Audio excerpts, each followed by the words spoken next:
Several local organizations are working to save people who have overdosed on opiates and heroin. At the University of Findlay, student organizers helped to organize an information and overview on naloxone and how it can be used to treat certain addictions.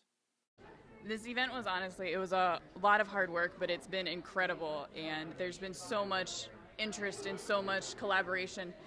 And I mean, it's honestly, I can't think of a better word than just incredible. The rise in opiate and heroin addictions in Ohio has spiked in recent years, with virtually every county in the state seeing a major increase in overdoses and death. Naloxone is a drug which can counteract the effects of opiates and heroin in the event of an overdose. Dr. John Stanovich says that there are a number of things people can do to save the life of someone who has overdosed. I believe it's very, very important to initiate the emergency response system first by calling 911. You never know exactly what you're dealing with when you have a patient who has overdosed. It may be more than one drug. It may be a very long-acting drug.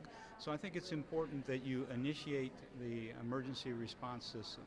The second thing that you'll want to do is assess the patient.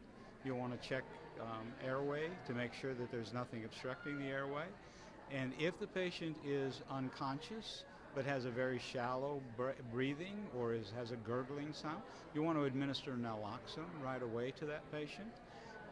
The next thing that you'll want to do after naloxone is to stay with the patient and begin to do rescue breathing by tilting the head back and beginning to breathe for the patient.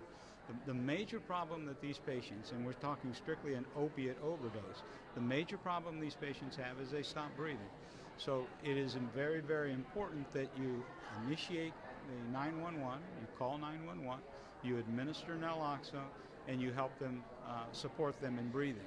The fourth thing that you'll want to do is when the patient begins to come around is turn them on their side and put them in the recovery position so that there's no chance of them choking on vomit, so that there's no chance of them blocking their airway again and it's helpful in keeping their airway open.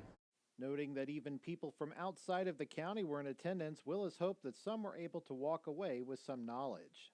I really wanted to do this for outreach, and I wanted to do this to make naloxone grow, to make it accessible to families and friends. And we had representatives from CVS, Kroger, and Walgreens, and it's really going to help with the outreach, and it's going to help save more lives.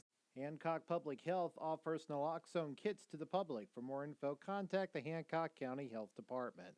From the University of Findlay, this is Andrew Flynn reporting.